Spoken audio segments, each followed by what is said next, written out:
And we have Mayor Pro Tem DeMott. So I'm Mayor Pro Tem Dave DeMott. Welcome. Fantastic. And then we have a few folks that are online. If you want to just quickly introduce yourselves, since we have guests tonight. I see, Rich, I'm going to put you on the spot if that's okay. It looks like you're. No. Oh. Sure. Yeah, the sound quality is not very good, so I was connecting to my headphones. I'm Rich Chamberlain, been on the Inclusivity board for some time, and so I'm glad you guys could join us. Fantastic. Perfect. And then I got some folks that so we've got, I don't know if anybody can go on video, and if not, no worries, but we have Piper, Miguel, Refugio, and I can't tell who else is with us. Bev. Exactly. So most everybody doesn't have video. I don't know if everybody has video capabilities. So if anybody wants to introduce themselves, please do so. Can't tell what's going on here. There we go. Carmen, hi. Fantastic. So we're just introducing ourselves to our guests this evening. No. Hello, Wonderful wonderful guests. Perfect. I very much appreciate you being here. I'm Piper Perry, she, her pronouns. And I'm really excited about your presentation. I'm really hoping that you have some great solutions for one of the issues we've been discussing. So thank you so much. Oh, perfect. I'll introduce myself. My name is Miguel Mendoza Hall, member of the board, and excited to for the meeting today and to hear from our guests. I won't have video, unfortunately, today, but I will be listening in and attentively hearing the agenda. Thanks. Excellent. Okay. All right. And actually, we have the team builder on the agenda, but I don't know if we had one prepared for everybody today. We're good. Thank you. I don't have one. What's that? I don't have one. Yeah, I don't have one either. So I think what we'll probably just do is we'll bypass that this week because that's typically something that Justin is really good at. I wasn't expecting him to not be here tonight, so I didn't prepare anything myself. So I'm going to actually pass this off to Megan to introduce our guests tonight, who she has invited to join us and to talk to us. Hi everyone. I'm having some connectivity issues, so if I'm going in and out, just let me know. But I had the pleasure of meeting with Parker and Crystal and Kit a couple of months ago and came back and bragged to all of you about the amazing work that they were doing and just the great platform that they have created for the community. And everyone was excited about it, so I'm very excited to have them here so you can hear it straight from their mouths instead of through me. And a new employee of theirs, Heather, as well, who I've not had the pleasure to meet until tonight, but hello. So I'm going to just hand it over to all of you to do what you do and tell our group about what you've been working on. Excellent. Well, thank you all so much for having us here this evening and for giving us the opportunity to chat with you about Inclusive Guide. We'll start off by having our team introduce themselves, and our roles. And then I'm going to just do a brief presentation about the guide and show you a little bit of the website, and then we'll open it up to questions. So I'll go first. My name is Parker McMullen Bushman. My pronouns are she, they. I am the Chief Operating Officer and co-founder of Inclusive Guide. And I'll pass it over to Kit. Hello, I'm Kit. I use they and them pronouns, and I am Crystal and Parker's executive assistant. And I'm here in Erie, Colorado. And I will pass it to Heather. Greetings from down the road in Arvada. My name is Heather. I use she, her pronouns, and I am the business partnership manager that came on board in between Megan meeting Crystal Parker and Kit and now. So I'll be your main kind of contact going forward after our discussion tonight. Excellent. Thank you so much, Heather. I am hoping that someone can give me the ability to share my screen here in Teams. Kate can do it. Kate can do it? Okay, does she know how to do that? It's pretty well. I think she's listening in. Not, I can step out. Yeah, I'll do it. You got it? You stay here. Okay. All right, you enjoy it. So while I'm getting that, I'll tell you a little bit about the guide. My co-founder, Crystal Egley, unfortunately is unable to be here this evening. She is not feeling well, but I think the three of us can handle your questions. Crystal and I formed Inclusive Guide, actually started talking about the idea for the guide in 2019. Crystal is a hunter and had been hunting and learning how to hunt for a while with, she had some hunting mentors. And as she was out hunting and going on to different lands and different properties, you know, she had a little bit of fear as a Black woman. She was worried about being out in public spaces, carrying a gun, and that people might, you know, mistaken what her intentions were.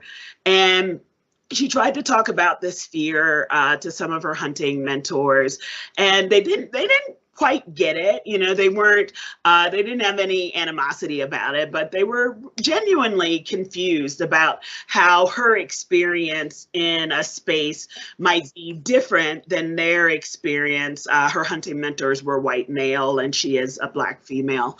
How her experience might be different than their experience in a space, how she might be perceived differently and her intentions might be perceived differently. And as she thought about it, you know, she said it kind of came to her that she wished that there was like a website or a place that she could go to that would list spaces in the outdoors that were safe and welcoming spaces, that she knew that people, you know, were genuinely friendly and that she wouldn't have any issues. Crystal and I both came from conservation backgrounds. I actually know Dave from my days working as Vice President of Community Engagement, Education, and Inclusion for Butterfly Pavilion in Westminster. I actually moved to Denver to take that position in 2017. But Crystal, you know, brought her idea to me. She just wanted someone to bounce it off of. And she asked, you know, as another Black female, if I thought something like that would be useful. And, you know, I thought, given my experiences in certain places, that it was a genius idea. And a couple of weeks later, she asked me if I would come in and help her develop it. And I was like, great. Yes, I would love to, except I've got some notes because in addition to my day job and the work that I've been doing in the conservation space, I also for years have been working as a diversity, equity, inclusion consultant for conservation, mostly conservation-based orgs and nonprofits. And throughout the years of consulting with organizations, I knew one of the things that I heard from organizations is that they wanted data. Like when they were doing DEI efforts, that they really were having issues because they didn't have any data to guide them. They didn't know which groups they were serving well and which groups they were not serving well. And so when Crystal asked me to come on, one of my first ideas was not to have this be like an individual blog where me and Crystal just rate the places that we liked, right?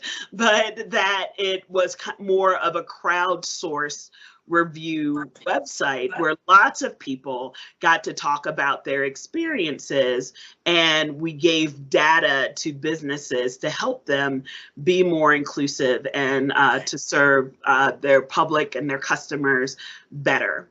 And so we worked for a couple of years, just kind of in our off time, trying to figure out what the guide could be. And then last year, I actually left my day job, and Crystal and I went full time into creating this this website and this endeavor. So I want to show you some slides and kind of share with you a little bit of information about the guide and the business partnership program.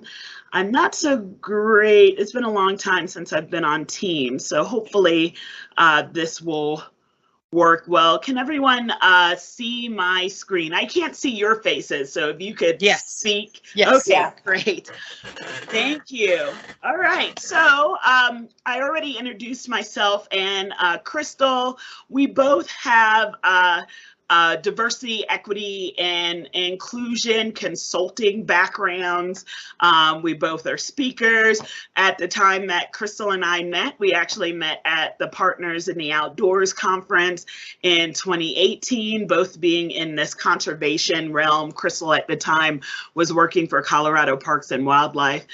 So we had a lot in common, and we also brought into this endeavor together our real want and desire to not only talk about inclusion, but to provide resources and support and mechanisms that really move that forward.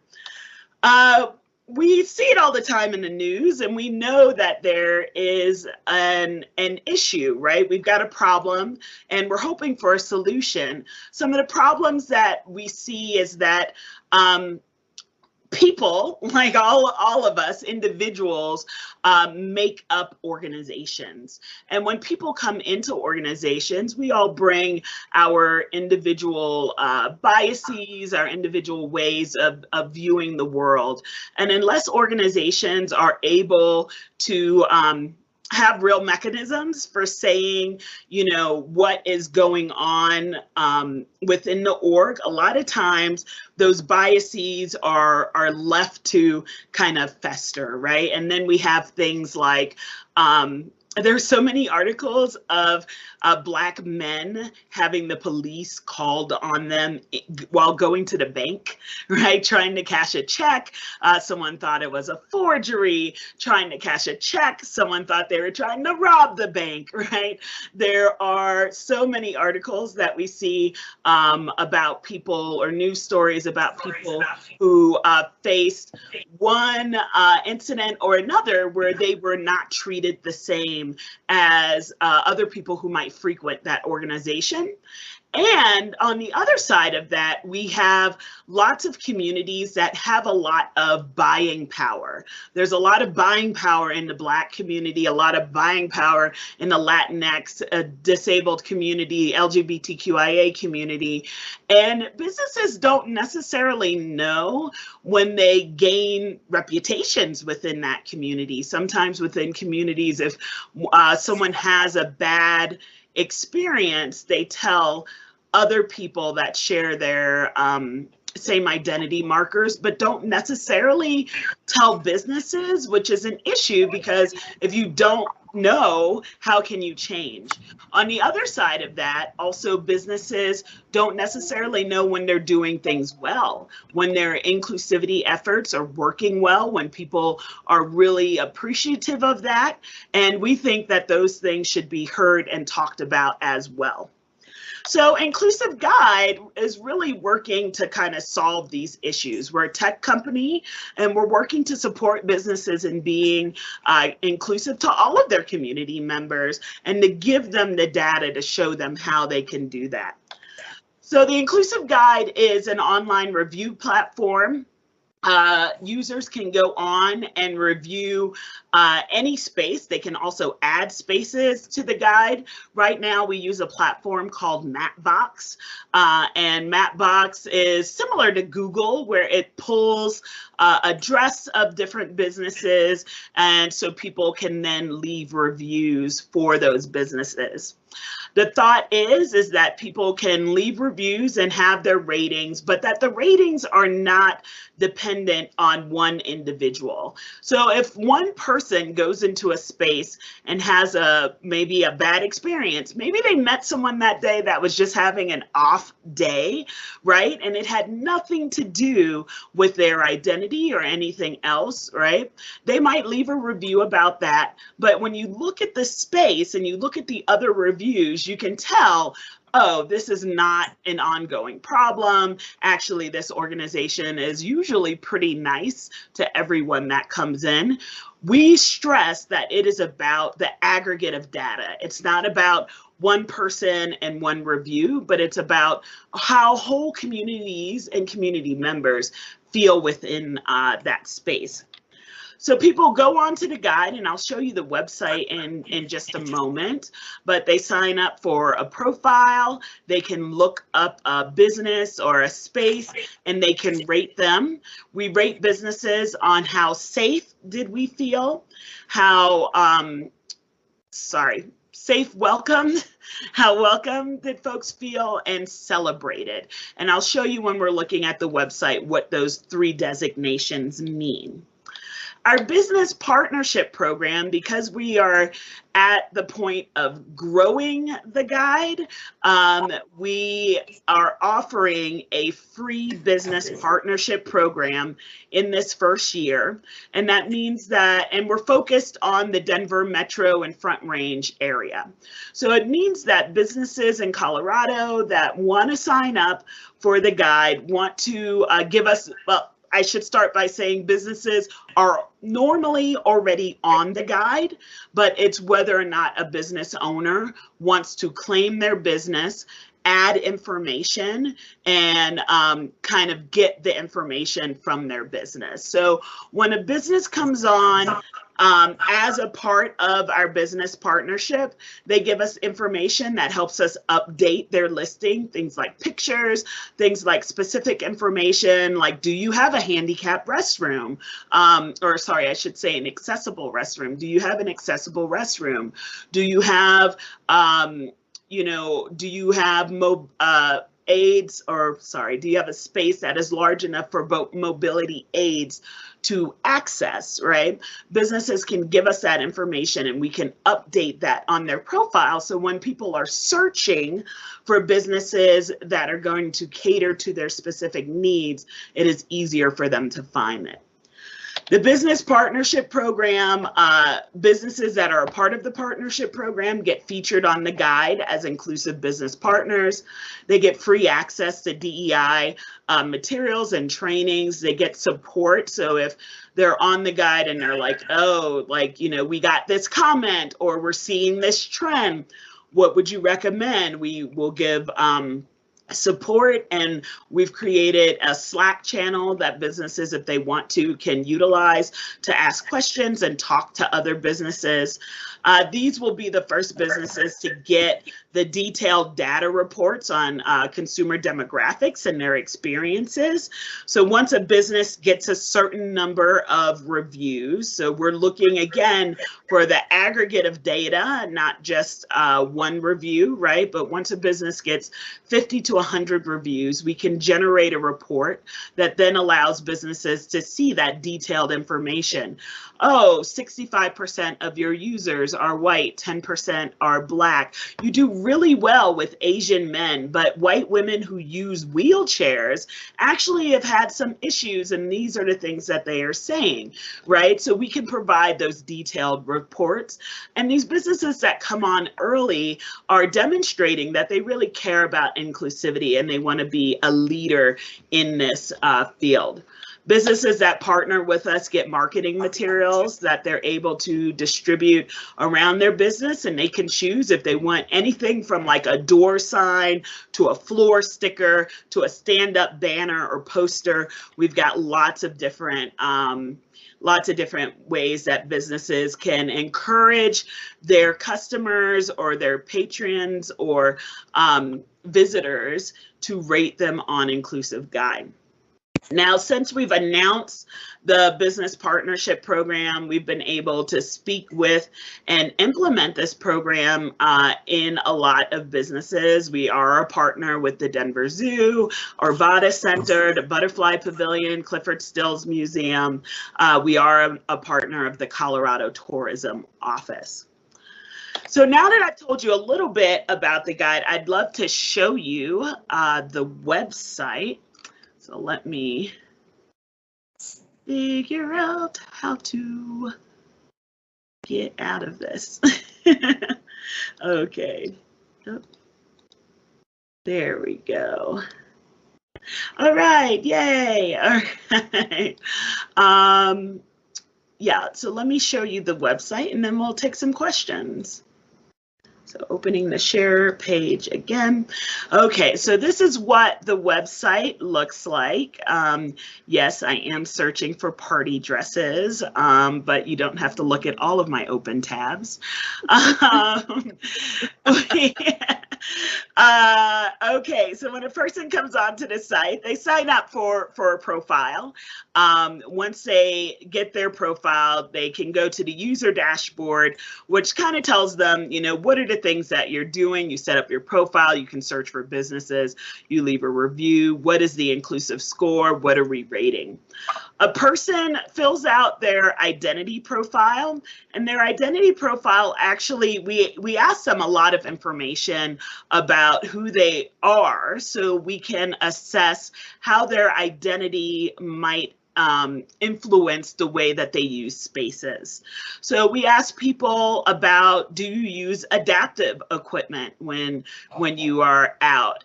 Do you have body modifications that might affect how people view you? What is your gender? What is your primary language that you speak? And do you have a secondary language that you speak?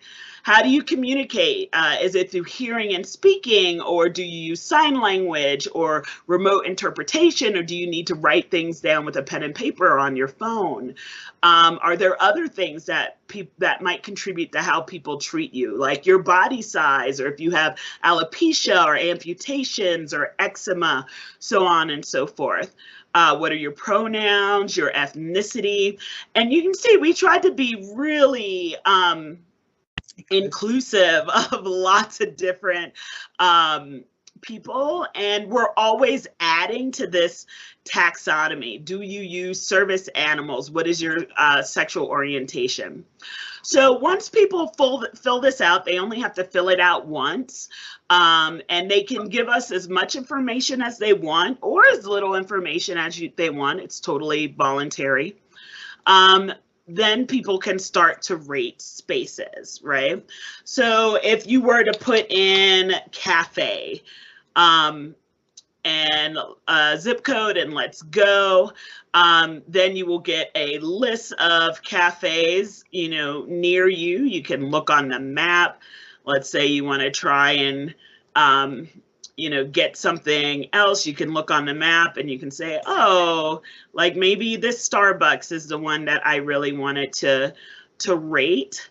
And when you go to get a business, this Starbucks is not a business that has been claimed. So you can see it has just a generic header up here. It says it hasn't received business reviews.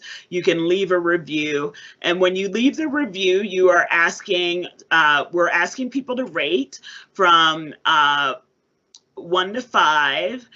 Did they feel safe? And that's physical, emotional, mental safety within the space? Did they feel welcome? So were they treated with dignity and respect and treated the same as any other customer that you see in the space? Did you feel celebrated? Did you see yourself represented in the space and the advertising? You know, I would say this is like if I walk into a clothing store that has pictures all around the store, are there pictures that also represent me? Do I see pictures of plus size Black people represented as well as all of the other pictures? Or let's say I was going to go buy hair care products. Are the Black hair care products out with all of the other hair care products? Or are they behind a pillar, or are they locked behind a door like they sometimes are? So people would leave a rating. If a business has been claimed, so we go back to that search and we search for Crystal's Donut Shop, which is our fake donut shop. You can see when a business already has ratings, it shows up on the side. Crystal's Donut Shop has a 4.43 inclusivity score. If we click on it and go to the donut shop, you can see that Crystal's Donut Shop has a header that's unique to them. There's also other pictures up here because customers and people who are rating can actually upload their own pictures as well, and these will show up on the top as well. When someone has a rating, you can see their total inclusive score, which is just an average of their safe, welcome, and celebrated rating. You can post your own description. So businesses can give us a description of their business. And they can also tell us this information. So what type of bathrooms do you have? Are you an affinity space? What languages are spoken? Do you have wheelchair parking or ramps or restrooms? What food options do you have? So there's a long list of options that businesses can give us more information about. And then when someone is searching for a business, they can actually search for a coffee shop that has wheelchair parking, right? So that they can know where to go and if that place is going to service them. So then people can leave their reviews, leave pictures, and it's what it looks like when we have multiple reviews. And so we have lots of businesses that have gone through that kind of process of claiming themselves. You know, businesses like the zoo, and they've given us information that we can then list, and people can do ratings on it. So yeah, I'm trying to think if I'm forgetting anything about how the site is utilized. Let me go ahead and stop sharing my screen so we can answer any questions that folks might have. All right. Does anybody have questions that's online right now? I see Rich has a hand raised. Yeah. Oh, there we go. Thanks, Parker. You know, I'm of course we're in Westminster, and you know, really thinking about all the businesses in Westminster and the Westminster Chamber of Commerce. Two questions: how do you expand the number of businesses participating? And number two, have you spoken to Juliet Abdul, who's actually a member of this board? She's the, excuse me, the director of the Westminster Chamber. I'm gonna let Kit research. We've talked to a lot of people. Sure. See if we have had a meeting with Juliet. What was the last name? Abdul, A-B-D-E-L. Crystal's actually friends with her, I believe. Okay. Excellent. Yeah, I recall during our meeting, Crystal talked to me about actually having great conversations with Juliet, and Juliet was hoping to join our meeting. Juliet, I don't know if you're on right now, so if you are, I apologize for speaking for you, but she was hoping to join our meeting and wasn't able to just because of the timing, but Crystal and her, yes, have connected. Yeah, would love to see this throughout at least our part of the metro area. Yeah, and we have been meeting and talking with lots of people, though please, if you have more introductions for us, let us know. I was in the because I work for a Butterfly Pavilion, I became really close within the SCFD community, which is why we ended up with a lot of kind of bigger SCFD organizations as some of our first orgs coming on, because that was a lever that I could pull and reach out to. We have kind of set our feelers out, and we have a lot of different partnerships, like the Colorado Tourism Office, which has us as a part of their concierge program and has encouraged its members to get on the guide. I think, though, that it's we have to keep getting the information out there for people to know that it's a resource, which is why we have meetings like this one. Excellent. We glitched out for a minute here in the room. If I may, I just wanted to ask a couple of questions, because I'm sure it was probably answered. Yes. So you are still in your early stages. Has this actually been launched or is launching? Yes, we are launched. And so in 2021, Juneteenth, we launched our beta version to the specific Denver and Colorado area. In 2022, Juneteenth, we launched nationwide. And so sometimes people ask, oh, do businesses have to sign up to be on the guide? And it's more than likely that they're already on the guide, because we use Mapbox.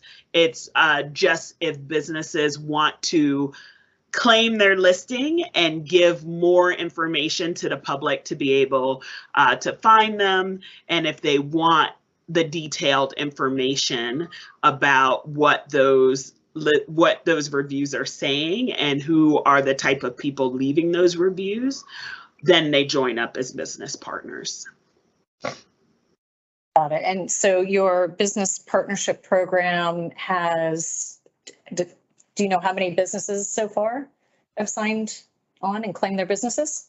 Oh, goodness. So I will say that we have a lot more businesses that have claimed their business than businesses that have joined the partnership program.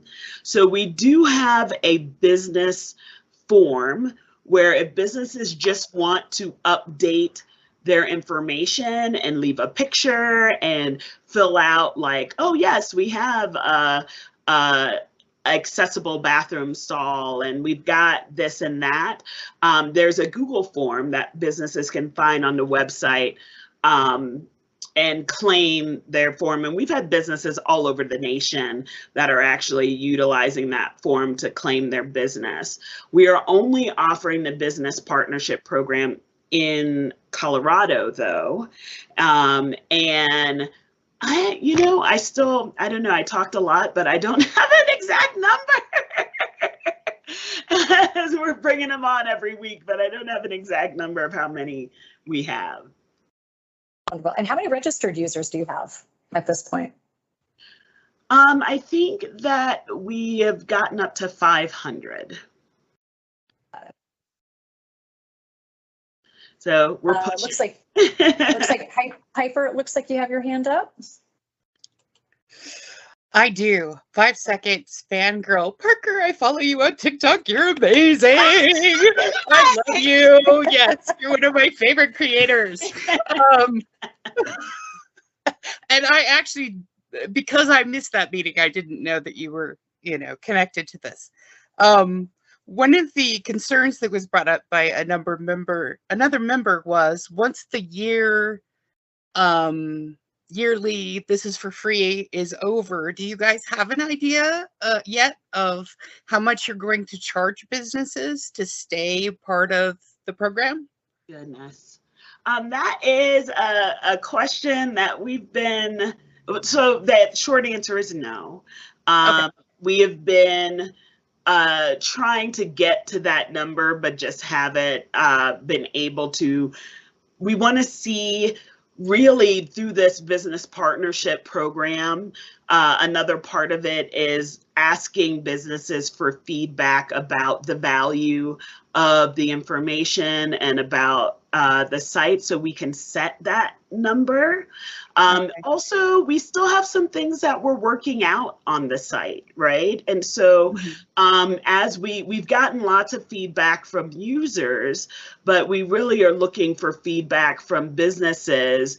And so our thought has been that once the business partnership, or sorry, once the business side is fully developed, which is going to take us a while, that the businesses that are in the partnership will be grandfathered in for a year of full service. So that might take us a couple of years to get to, right, of getting feedback from businesses, seeing how the data that we get is useful to businesses and what are other things that they would like as a part of this to make it worth their while. And then once we get those data points, we'll be able to say, okay, how much is this really worth to businesses? In the meantime, in between time, we're doing things like trainings. Businesses that are a part of the business partnership program, get free trainings. That is the thing that is most likely to change first. So not businesses access necessarily to the website, but at some point we're going to be charging for the trainings that we're offering right now. Fantastic. Thank you, Parker. I Yeah. so much appreciate your time, and it's so nice to see you. Yeah, I wish I could see you. It's nice. Hi. Does anybody else have any questions? I do. This is Alan. Hi, Al. With the mask.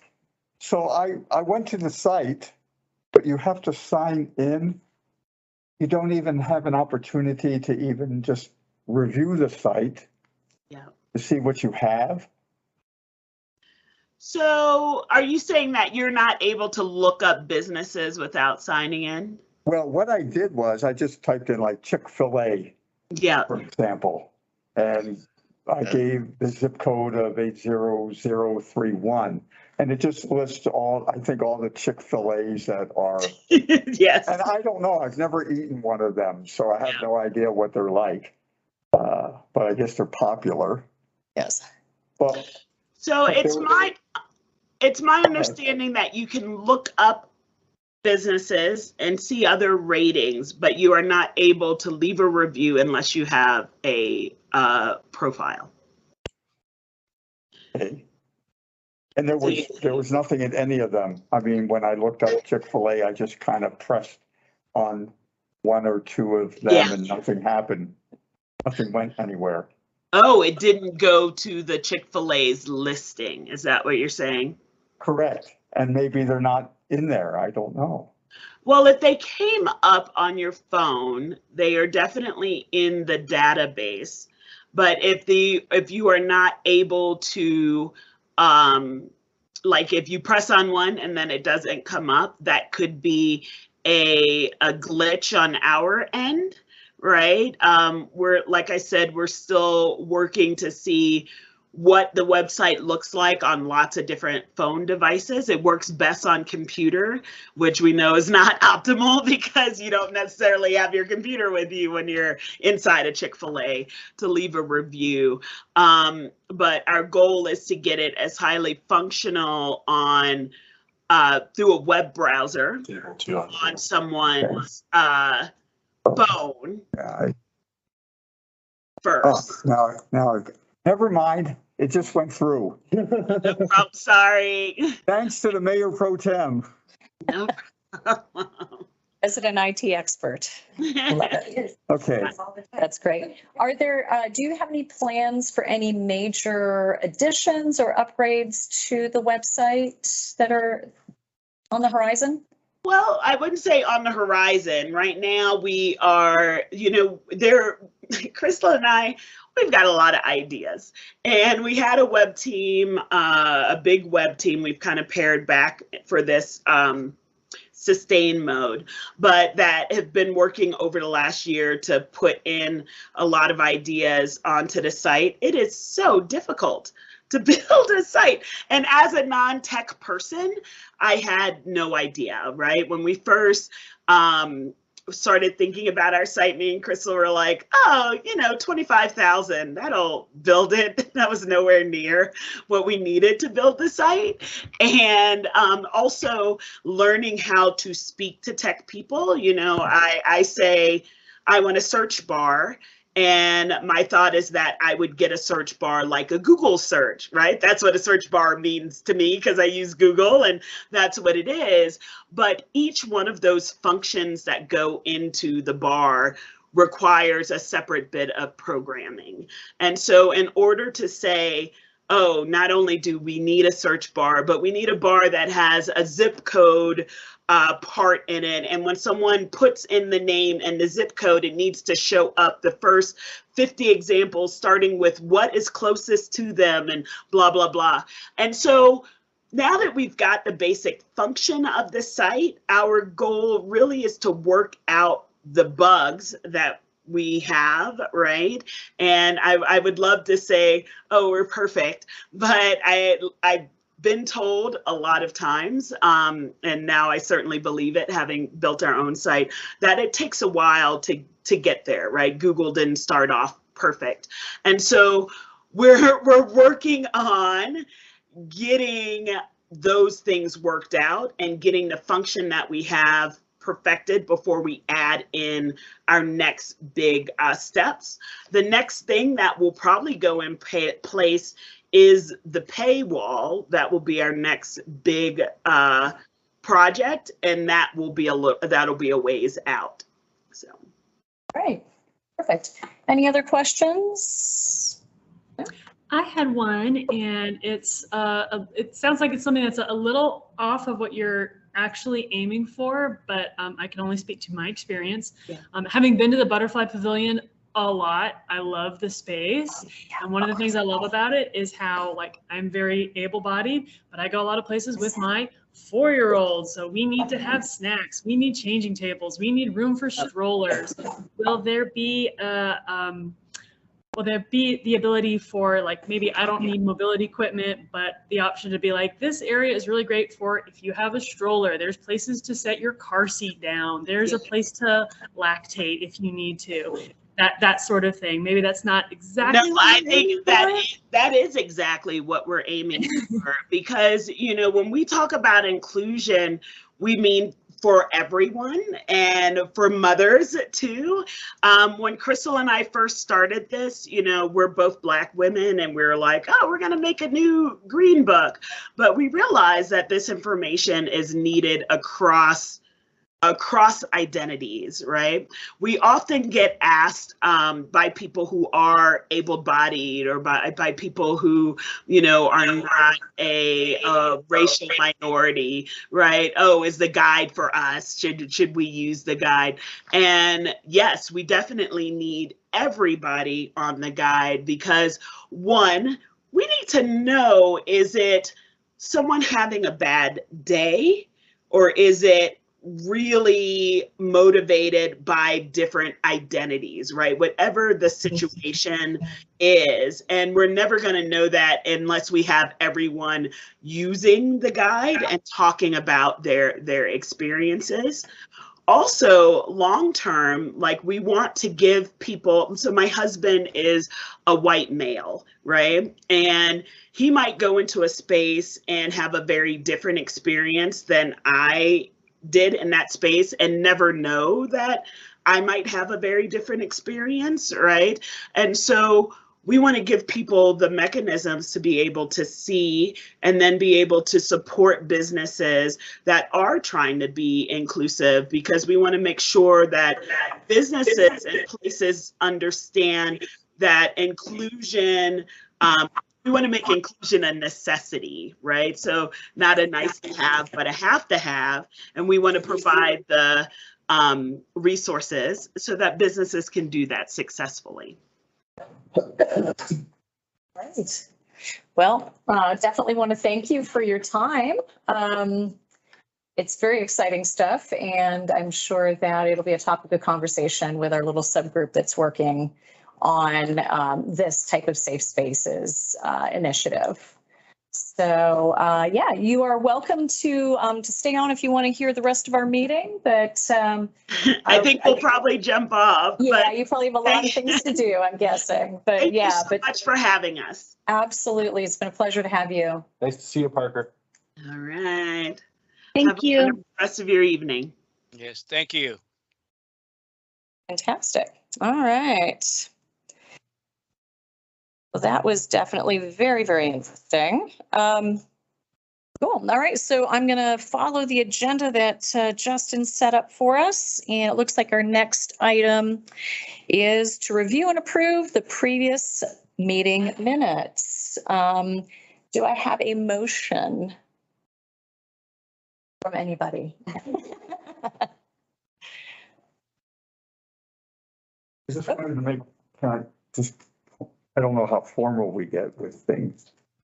We are semi-formal that way. You probably want to change the date heading. It says March, from the last meeting, it says March 8th. Oh, that was copy and Good paste catch. from somebody else. Thank you. Fantastic. All righty. Any other changes needed? No? Okay, great. Do I have a motion from anyone to approve last month's meeting minutes with the date correction? Everybody jump at once. I'll move. Okay, great. Do we have a second? Fantastic. Thank you, Ellen. All right. And all in favor of approving the meeting minutes, hands up or just an eye? Great. 1, 2, 3, 4, 5. Great. Did you get enough? Get that basically, yeah, no, everybody. Opposed. Yep, we're good there. All right, fantastic. Okay, so on the next thing on the agenda is the senior assistance discussion. I think that's Justin's shorthand for some of the things we had talked about regarding helping seniors or folks that are on fixed incomes with water or utility. It's just generally utility bills, but So I don't have anything yet besides we got into discussion about that. It was actually kind of timely because we were talking about what we want to do with our CDBG money. And so one of the ideas that I floated was actually your guys' idea because that's one way to stretch those dollars. And one of the other ideas that came up out of that was so like we do the senior housing program. And so the idea about potentially can we help people who maybe need car repairs that are in low income brackets. So I mean, if that's their primary way to get to their job to be able to earn a living, that seemed like maybe a good way that we could also stretch those dollars. Because one of the things that I know since I've been involved is we, even if we allocate more money to that home program, it doesn't always all get used. So trying to find additional ways that we can use those dollars was part of the conversation. So we talked about the ideas that you had, and then we coupled it with some of that. That's supposed to come back at some point. It hasn't yet. I don't know if Cody, if The CDBG, I always get the letters mixed up, is in like the public comment period right now, and it's timely. There's deadlines, federal deadlines that have to be met to get there. And so that's actually under the new business for Inclusivity Board's immediate opportunities to do that. But I had the same sort of notes at the neighborhood assistance program, and it's not anything formal around water specific, but there are other opportunities to be providing. And then we do have just general water support for the entire community. But there are those programs that Mayor Pro Tem's outlined. And Yep. we specifically, one of the things that I asked him to look at was opportunities that are kind of longer lasting with the investment. So say, for example, if you're low income, how can we oppose to like say say your bill's $100 a month and you can afford 75 and you get subsidized 25 a month. Is there ways that we could look at water-wise programs that we could help you with something that would actually be longer lasting? And I think it was actually your ask. So we talked about some of those ideas and just the general concept, how could you make the dollars investment be something that, you know, is going to stick around. Right. And so Yeah. that it kind of multiplies versus just a handout. Right. Instead of paying somebody $25 a month to help them with their bill, it's $25, And that- times X. Yeah, and I like that because the impact of it over time is greater, because if you think like, I'm super pleased that we were able to reduce water rates, but the reality is they're always going to go up. Absolutely. So if we can find ways that you decrease your consumption, that's going to be a longer term impact. That's, the savings are going to stick with you even when, water potentially might, or it will, eventually it will go up because the cost of, look at inflation right now, there's just no getting around it. We're going to have to look at our operating expenses just like any business. That's why people get cost of living, but the goal is to more closely look at a cost of living increase versus a big one. But so I think that that's a great opportunity and I'm excited to see what staff comes back with. Excellent. Perfect.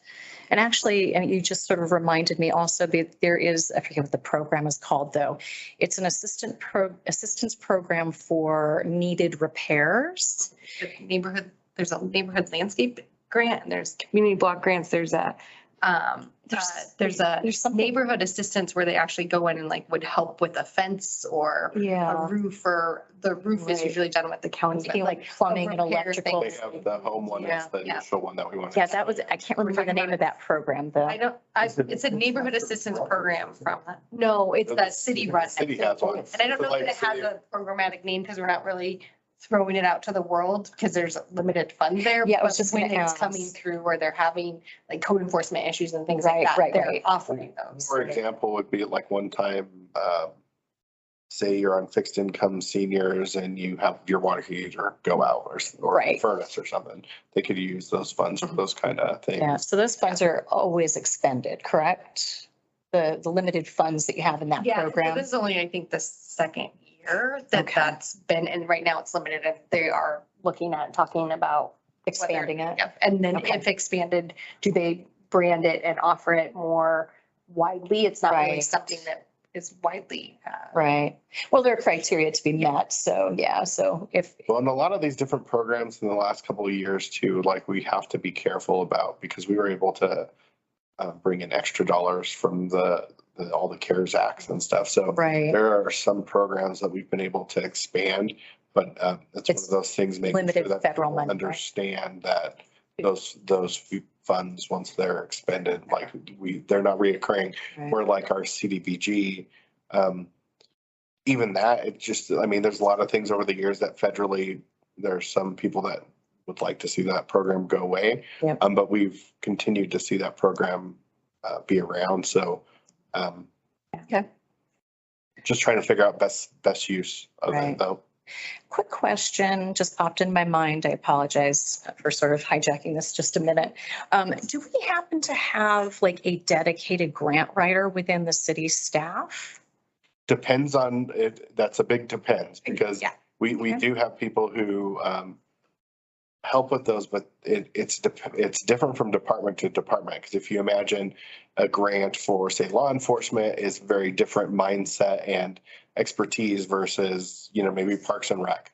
So we do have people who are experts in the different departments who work on those, that have experience with those different grants. Okay. And finance does have a grant specific person. Okay. But it's usually, in connection or in partnership with others. Yeah, there's just, I know that there are just so many grant programs out there and oftentimes they're very small dollar opportunities, but everything counts. We go after every grant. Yeah, exactly. So. For example, this is one that I didn't want to see a grant use for, but I know we did, was there's a rifle program that basically puts a certain type of rifle in our squad cars. And the reason being that that's important, if you think, and this is FBI statistics, if you, God forbid, you had an active shooter situation, the people who show up are our squad cars. So to have our squad car show up and be outgunned is not, what we want. So there's a program that took 3 years, and part of it was because they were using grant money to do that. And so a lot of times the way those grants work, and this is why it's important to your point to have the right kind of people go after those grants, is if you are putting in for a grant and then like say you use money out of your general budget for it, then you forfeit your opportunity for the grant. So they have to understand all the different rules depending on what the grant is, because they just have a lot of different rules, which I'm sure you see from the state side. Down at the Absolutely. State House when they Absolutely. Yep. Well, our co-responders came through a grant and then are becoming, because then there's also rules around that. I mean, we use them for big things and small things. So, Right. and then we also distribute them too. So Right. there's a board that distributes to nonprofits that Right. serve this community, and the PROS has a grant, neighborhood grant. I mean, we've paid for big portions of some of the parks with some big GoCo grants, like the outdoor park. West A lot of that. Station, nature playground was a huge part. Right. Okay, great. Well, we'll get back into that, I guess, here in just a couple of moments. So let's actually, this is kind of the city's DEI update is probably more for you, Mayor Pro Tem. And might as well sort of kind of ease into your updates. Piper has her hand up. Oh, I'm so Piper has sorry. her hand up. I assume Oh, it's hi, Piper, for something sorry. previous. Totally okay. My question about this grant program and helping people make their spaces more water wise and more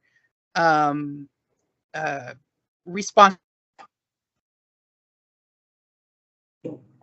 Foster. One of the things that we did for our particular yard was we changed out the sprinkler controller, and that has saved us a lot of money. Is that another thing that is part of the program? Would be my question. Some municipalities have that.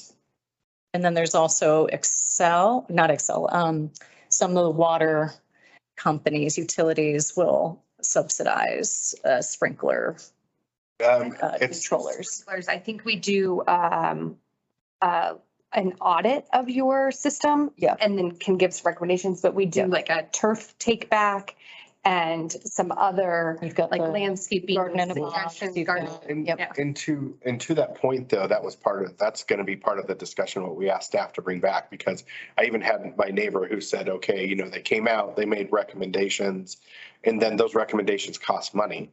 So if you're in a low coming situation, it's free for anybody to come and have the recommendations.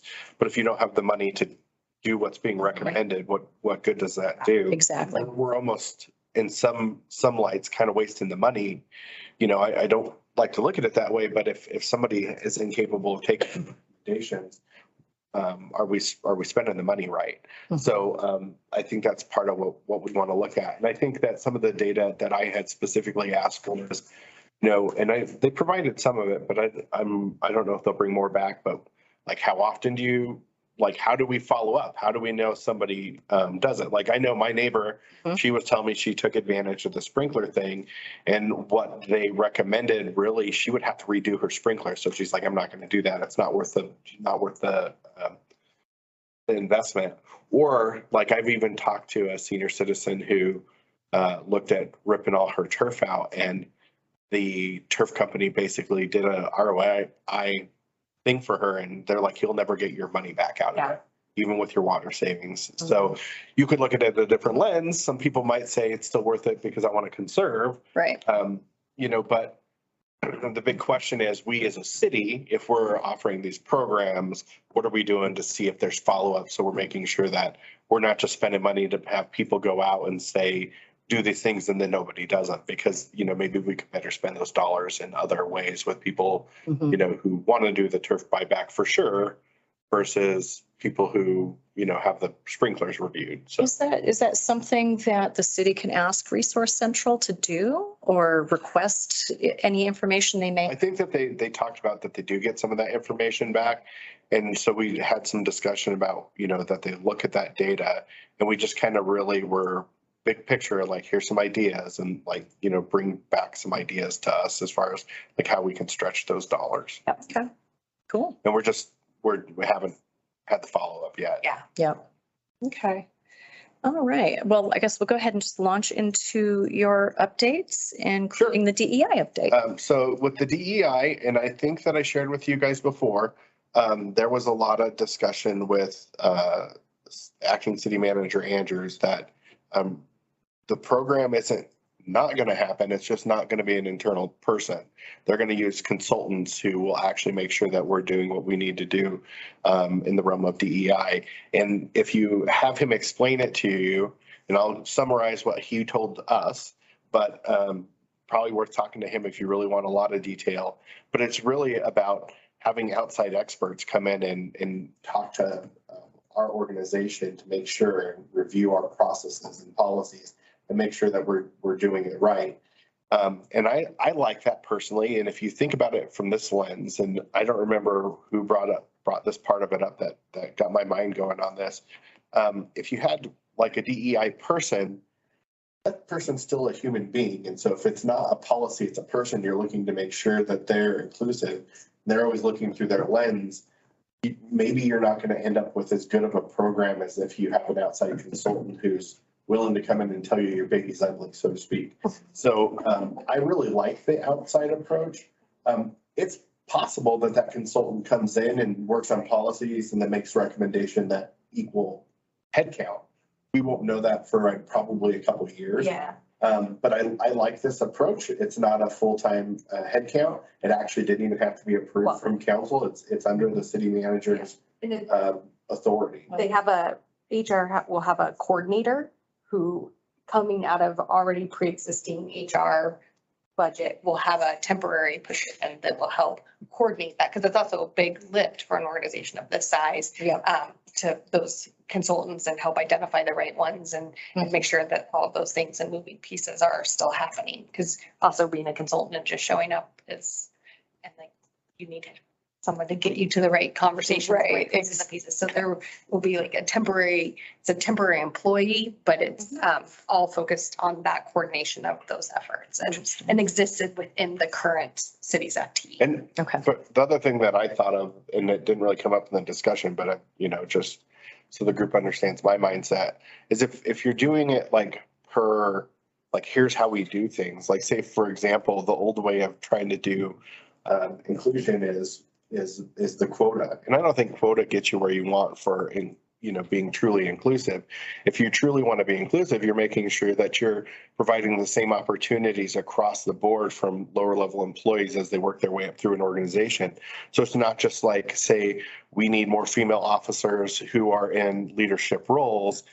We're going to give the same training to female officers. Just as an example, I'm not saying this is, what's going on, but you could see that that's better for the people that you're trying to make sure that we're being diverse across our workforce, in my mind, because you want it to be part of the culture. And that was the big thing that Jody had said to us was, we're making this part of our culture versus, hey, we added this headcount to say we have a DEI person. So I don't know if there's any questions. Exactly. Maybe more. I don't know if that's like. And before, it looks like Piper had her hand up. And I want to just help Mayor Pro Tem real quick too. There was an internal benchmarking assessment, for lack of a better word, that was finished last year. So there's a starting point on internally where there might be some gaps and where to start. So the organization had put it as a need to the city manager. Yeah. Piper, I think you had your hand up first. Is this the outside consultants? Are you planning on doing this on a regular update basis? Or is it just a one-off and then you're expecting everyone to follow their, is there someone going to be able to go to watch them, make sure they actually implement the changes? Is actually what I'm asking. So the consultant that they're bringing on is actually, that's what their expertise is making sure that you have the policies and procedures in place. So it's not just one person who comes in and you hope they're doing the right thing and the organization's changing. It's actually somebody who comes in holistically, looks at the organization and looks at those assessments of where we had gaps and says, how do we fix it? And furthermore, how do we, are there other areas where, the assessment missed that we should be doing better? And then how to start addressing those, because like Mayor Pro Tem said, it's a cultural for the entire organization. It's not just like, parks, you're really struggling here. It's holistically, it's the entire culture of the organization, right? We're an old organization with a lot of people, have a lot of things ingrained. So it's sort of the idea is that it will create a shift to be more of all the things that we're lacking, which. Yes, certainly an organization of this size isn't going to shift on a dime. No, it's not overnight. And it's not just one policy and here you go, we're done. Or here's one training class, implement that every year, you're done. Like it's not, this is not a check the box type. Signed your handbook. We say we're inclusive. Right. This is a concerted effort to make. Well, and that's my concern is this just becomes a rubber stamp because you can have policies and procedures, but if nobody follows them and there's no penalty for not following them, it just becomes a rubber stamp for anything you want to do. I don't disagree. And I think that's why this approach is the approach, because it's not like the organization has never looked at diversity, inclusion and stuff, but they did an assessment and said, we have gaps and here's a different way for us to approach this. So, this was a organizational decision that was made by Mr. Andrews and told that this is the way he would like to approach this. And I think that the problem came in where it looked like it wasn't something that was going to have priority because before the approach was going to be, we were going to have head count. He decided he did not want to do it that way. He already knew what he was going to do, from my understanding. He moved that head count from an area that overlapped with some other changes he was making. And so I think that there got to be some, there just got to be, it got blown out of proportion as far as what was actually happening, I think. And so, and I think at the end of the day, I don't think any council has disagreed with the approach at this point. I know that there were a couple of people who did not want to see that taken out and they voted against some of those budget shifts because of the DEI position. But if I were to read my colleagues, they all seemed comfortable with our path forward. Okay, cool. But to go back, and Megan, I'll get to you in just one second, just to go back to Piper's question about, is this kind of a one and done thing? Or? No, they're going to come in and do and make recommendations, and then it'll be a living thing. Like, okay, what's next? Yes, like there will be follow-ups and reassessment. Like actually coming up with assessing the gaps, right? What the plan forward is, deciding what's next. Culture shift is not a one and done, right? Yeah, it should be. Okay. It should become more part of, which I believe it already is part of what we're trying to accomplish with our culture, but this is to double down on those efforts and make sure that we're continuing that work and it doesn't become a rubber stamp to say, hey, okay, put that in the drawer, we did that. Right, perfect. Okay, cool. And Megan, you've been waiting. Sorry about that.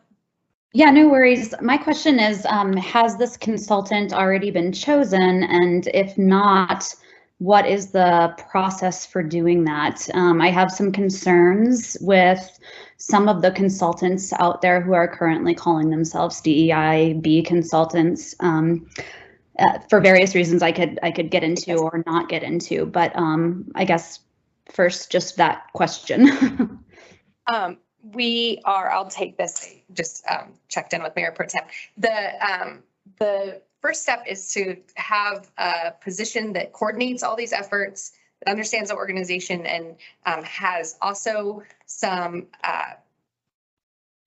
experience and expertise. I'm going to use that term a little bit lightly, but some knowledge of both the organization and this network and this community, and that means like the greater Denver area, right? For DEI and the right consultants and people who would be good resources to bring in. That person will coordinate. That's our first step. That job description is a temporary job description to help launch this with the right consultants. We have worked with and vetted through that assessment process a number of consultants. A few of them may be asked to give more feedback or put in for another RFP around more specific things. It might be a specific training that's identified or a specific course of action, right? So we're not quite at the consultant who they're all going to be or how many. We imagine there will be likely more than one because they will have different sets of expertise and knowledge and experience within whether it's Westminster or like communities. So that's a little further out. So the RFP hasn't been written or There may put out not, there yet. yeah, because we still need to round up the horses, rally the troops, get everybody headed in the same direction so that somebody knows where they're headed, right? And how they're bringing the organization. And then those needs and whatever they might be. So one of them we got from the assessment was just having common language around these terms and so you understand what I mean by diversity. It's the same thing you mean by diversity when you're working all together, right? Mm-hmm. The inclusion has the same definition, just like there are very basic starting points that this organization needs. So maybe there's one group who does that really, really well, but maybe there's another group who does like trainings on, what was that? Neuroscience? Neurodiversity that we would bring in for something like that, right? So it's, there needs to be a game plan before we start getting to any of the actual consultants. So nobody's been hired. There's no RFP just yet. What's the time frame? We're moving on this as quickly as you can, and you're gonna all get tired of me saying this, but we are at a FTE deficit and our HR is literally hiring a person a day. Wow. And at the same time, we're having turnover at a slightly lower rate than that, but real close. So there's a lot of things happening that are. We are budgeted for something like 1095 FTEs and we are at 860 something. Yeah. So we have a very big and yep. Just like everybody does. Right. Sure. Yep. And this is important and is a priority. We want to be mindful of moving it forward. So likely job description in the next couple of weeks, likely a hiring process that will take, another probably 6 weeks. This train's not moving quickly. Right. Because it's important and we want to be doing it right. Sure. Yep. And to follow up on that, now that part of that has been answered, I'm glad to hear that it hasn't happened yet and that it's in the process. And it sounds like you're being very deliberate with it, and I appreciate that. I would just, I would suggest or maybe put in kind of a hope that there will be a preference given to people who are members of marginalized communities as we're talking about DEI stuff, and somebody who's coming in to consult on that. And to try to avoid those consultants out there right now who are calling themselves DEIB consultants, but are pushing an agenda to kind of whitewash everybody and everything and saying, we need to stop focusing on our differences and just come together and look at ourselves as one homogenous group of people. I'm working through a hiring of a consultant through a different board that I sit on for a private organization, and we're facing a lot of these same challenges. And so I just wanted to call some of the red flags that I'm seeing in advance from other work I'm doing, because it's easy to fall into. We understand. Thank you. So a follow-up to that, generally speaking, is there a good channel whereby people who have experiences, good or bad, with various DEI things could share that information with y'all? Yeah, so I asked Larry, who's leading up our CFO, whatever his crazy title is, and now I don't even know all the too many departments. Larry, who runs all the things. Mr. Dorr. Mr. Dorr. He, I spoke with him last week about this and sort of where we are in the process, and there will likely be opportunities to have some of that. So if you have it, please send it to me. I'm happy to then share it with him, who will be one of the hiring managers on whatever comes next. And as the HR director, we are also about to hire an HR director. I think they're posting the position next week, and there's these things are sort of happening at the same time. This work will fall directly under whoever the next HR director is. So we're also hoping with that hire, they have some mindfulness around these things. But if you have resources or ideas or amazing consultants or people you've worked with, please let us know, because then we can always add them to the RFP list and things like that too, that would help make some of those choices in this world easier, right? If there's some who you've had really horrible experiences with, probably okay to tell us that too. I mean, you're our community board, so I don't know. There will be a governance structure for some of the internal groups, and for this group, I think this is still an advisory group to council, and that's your primary role, because this is an operational piece to start with.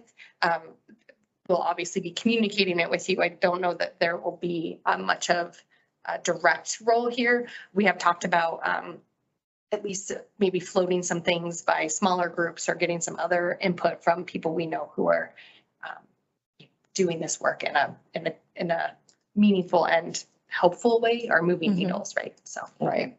Okay. All right. Sounds good. So we'll. So my other big announcement, if you didn't see, I mean, and this mixes in with a lot of this, is we're about ready to start we're about ready to hire a new city manager shortly, because we've announced our 3 finalists and that starts a clock. And so we actually will be doing interviews between the 26th and the 28th, and then we'll be having a discussion once we're done with those interviews. The interviews will be in person. We did already interview a bunch of people remotely, but now we're going to be bringing in our 3 finalists that will come in and interview in person with us. They will interview. There will be a community meeting that should be on the 26th. If you want to attend that, I would recommend it. You'll get to meet all 3 candidates at that point. The next day on the 27th during the day, there will be a meeting with the whole employee base. That afternoon, there will be a meeting with the senior leadership team. And then that evening, we'll finish our interviews. And then they're going to record all the community and the employee meetings. They'll provide those recordings back to council so we can review them if we so choose, which I'm sure everybody's going to. And then we'll do our deliberation. And so those 3 finalists are Jody Andrews, who's been our acting manager since October of last year. It seems like longer, but And he's been with the city for. he's been with the city for a long time, since 2013, I think. 2012, I think. 2012. He was actually brought on originally to be the head of the utility, public works. Mark Freitag, who is currently the city manager of Janesville, Wisconsin. So he is one of the other finalists. And then Jennifer Phillips, who I believe right now she's not working, but she most recently was with the city of Bothell in Washington. Yes. And so a candidate for Fort Collins and Golden. Yep. There is just like every other position, there are multiple city manager openings, and there is a lot of crossover. I don't think that there's anybody on this list who hasn't at least been part of a final search somewhere in the last couple of months, including Jody. Jody was one of 2 finalists for Adams County county manager. Oh. So that's where we're at to date. Things are moving quickly. Council was told a couple weeks ago that we weren't allowed to go anywhere in July. So I couldn't go on a trip. The mayor was. I know.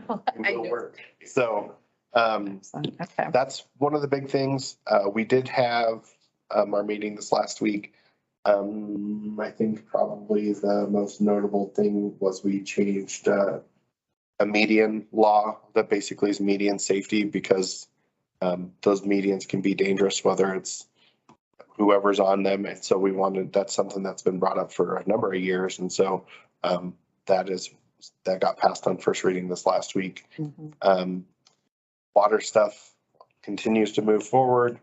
I think that in the next 4 weeks, we're supposed to see some more information back as far as our options of what we're going to do with the new water plant. So I'm excited to see some of that. A lot of work being done in the utility area. So cool. I have a question. I noticed that city hall hours are now 5 days a week instead of 4 days a week. Is that new? Did I miss it? I guess that is new since last time we had. It's 6 weeks. Is it? Yes. So council working, Jody working with council asking about Fridays, which I think Fridays has been a contentious thing since they went to a 4-day work week back in the 2008 downturn. But it was decided that we were going to open back up on Fridays so that we were more accessible to the public. And so 6 weeks, I guess, is how long. I know that, we've got pretty good response from it. And I think actually it ended up being a lot less tension in the employee base than we thought it could be. And I think each department kind of worked through how they were going to staff that. And yes, we're open on Fridays again. Okay. Excellent. So I guess we might as well just sort of segue into the CDBG, because I'm sure that's probably dovetailing into your budget discussions. Quick question. Oh, sorry. That stands for? Community development block grants. Okay. This is really just a paragraph in your agenda to skim through. Molly would have been here tonight, but already had plans out of town. She's the person who works on that grant, and wanted to invite all of you to have a conversation, or a small group of you. There's a lot of public interaction coming forward. There's a webpage which is linked here. You can look at that, and you can also look into the public comment opportunities. You can do written or whatnot, but she did also want to offer, if a small group of you wanted to meet on either Tuesday the 19th or July the 21st in the afternoon, she would be happy to set that up. So if you'd like to meet, we just need to pick one day and a time and get that to her so she can get it scheduled, and Kate will schedule it and make sure you can all be there. And we'll likely do that virtual just for ease of scheduling. Yep, that makes sense. So I guess we should probably just I don't know if I'll go one by one just to see if anybody is interested in participating, because I think it'll be easiest. I'll go here in the room. Seth, would you be interested in either of those two? Not available? Okay. Alan? Just the other ways. Would you be available and or interested in either of the proposed, do you have the, is that our meeting agenda? Yeah, it's there. July Okay, 19th. perfect. Yeah, do either of those dates work for you? I don't know, but I do have an interest, so. Okay. Check. All right. Let's see here. Since I can see your face, Rich, I'll go to you next. Are you interested and or available for either of those two dates? I'm looking at my calendar now. Okay. I don't think I'm able. Okay. Donna, you're the next on the screen that I can see. Are you interested and or available? Oop, could you hear us? Maybe not. Hey, Donna, can you hear us? Oh, okay. Sorry, we can't hear you. You're muted. Sorry. Just wanted to see if you were interested or able to participate in the CDBG presentation. Give me the date again. We have Tuesday, July 19th, between 4 and 8 p.m. I mean, that's just a time frame. And then Thursday, July 21st, from 4 until 6.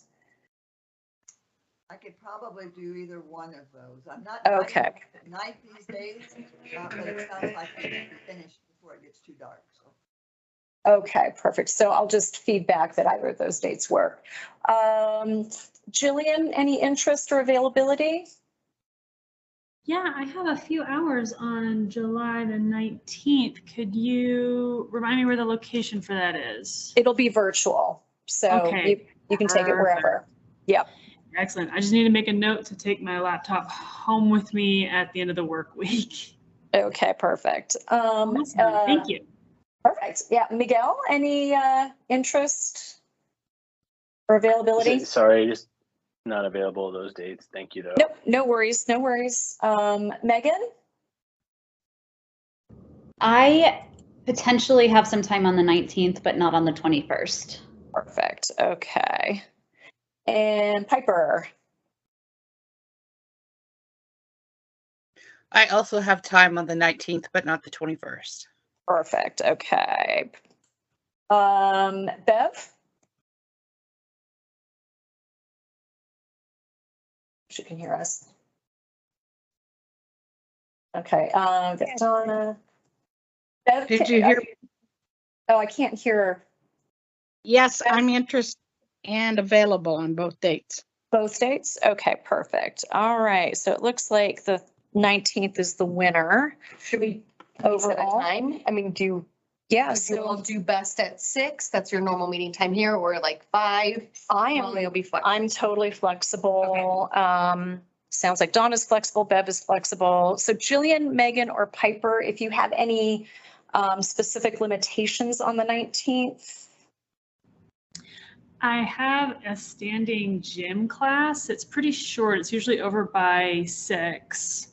So later would be better. Later would be better, yeah. Okay, so how about we do Tuesday, July 19th at 6:30? Perfect. That Sounds sounds good. Great. All right. Can I just have the names again real quick? We have Michelle, Alan, Donna, Jillian, Megan, Piper, Bev. perfect. I think I missed one in the middle. I'll just copy off. We'll get you after the meeting. What was the time Perfect. again? What was the time again? We're saying 6:30 Okay. on July 19th. And Kate will get it on the calendar. Perfect. So that, and set it up. It'll just be a Teams meeting again. Okay, cool. And I took a quick look at the draft plan, but it wasn't clear what the limitations were for the CDBG grants themselves, like if there are certain things that are. That's okay.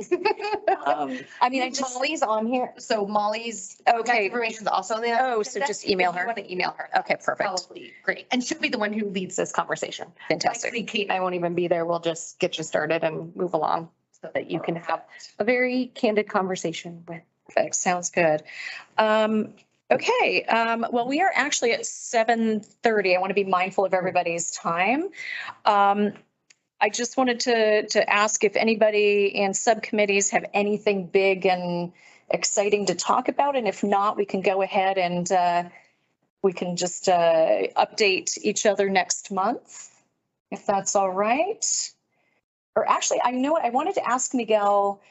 If there was anything coming out of your, the police community board, because we haven't seen you in a couple of meetings and I know that you've had a couple of those. I don't know if there's anything to report yet.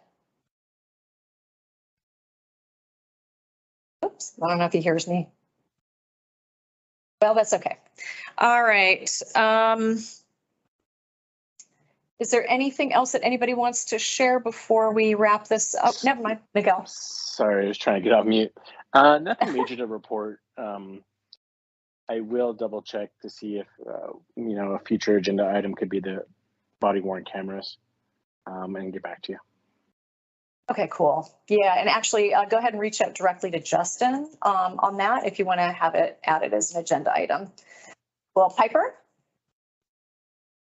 I have a very quick question that we actually haven't talked about, and was the event on August 13th. Do we need? Are you talking about the Around the World Street Fair? Yes, yes. Yes. If we are participating, what do we need to do for that before it happens? That's a great question because it was something that I added to my list because I wanted to see if there was any interest from the group to have a presence there and whether or not, I don't know, I doubt you'll have the answer to this one either, but whether or not there's still an opportunity if we wanted to participate for us to have our own little 10 by 10 pop-up and that I have no idea because I don't even know the setup of Is that the a Rich meeting, or Newman It's a Rich Newman question. Yeah. Right, I So that will. might be something we do by email. I will Yeah. volunteer to reach out to Rich about that. Looking to see if I can, but I don't play on that team anymore, so. Yes, okay, that sounds They don't good. let me play in events. Okay, no worries. No, for you. But yes, if we do want to. Yeah, if we do want to participate, I'd like to, get brochures and signage and all that other stuff, or figure out what stuff we already have in those spaces, so that, if we're going to be a presence, it's a coherent, united, and a little bit snazzy presence. dress it up, that sort of thing. We do still have some signage. It's not very big. It's not, yeah, we do. We have one banner. It was in a bin. That's all I know. When you email Rich, will you CC me and I will start hunting around because it's likely somewhere in Rich's department, like somewhere in parks, and I don't know because I haven't been here. And got it. Okay. And I don't know, I think those brochures are the little trifold things are well out of date. Yeah, we should probably take another look at those. It'd be a quick turnaround. Yeah, it would be a quick turnaround, but that's all right. We'll figure it out. Okay, I'll ask Rich about that as well. And I can help with print if you put something together. Okay. I'll make sure you all have name badges. Yeah, that would be good too. Okay. Okay. And I can update brochures and stuff if we need that. I'm sorry, what? Piper said she could help update brochures. So we had Although these you would have really to nice approve language and everything. yeah. It's a process, Piper. Process, yeah. So we would, have to take a look at what we already have printed, I think, for that short of a turnaround. Okay. We'll figure it out. All right. Well, I'll reach out to Rich and just see what he has. Okay, cool. But thank you, Piper, for bringing that up. I actually had it on my list and I forgot. And then my last thing would be to ask, I guess I don't know who maybe Mayor Pro Tem.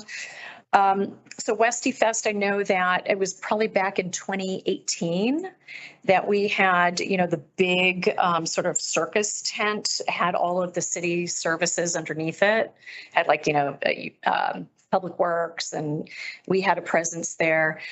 Is there a plan to do something like that again this year at Westy Fest, where it's kind of where, citizens can stop by and talk to all the various departments and things? That was part of the Westminster Forward, I think. Or actually, that was Harvest Festival back in like 2018. And that, I know what you're talking about because you were at the edge of downtown. Yep. I don't know, that would be probably more of a staff question. Yeah, that's but probably also a Rich question. Is it a Rich question as well? Okay. I don't think so, because part of that was to try to educate around Water 2025, and that has changed, and Right. Yeah. probably not something. It looks more like it's the way it was prior to that, more activity based. Everything's like, exhibitors and crafts and home-based vendors and nonprofit. Not as much space either in general. Oh, okay. Is it happening at downtown?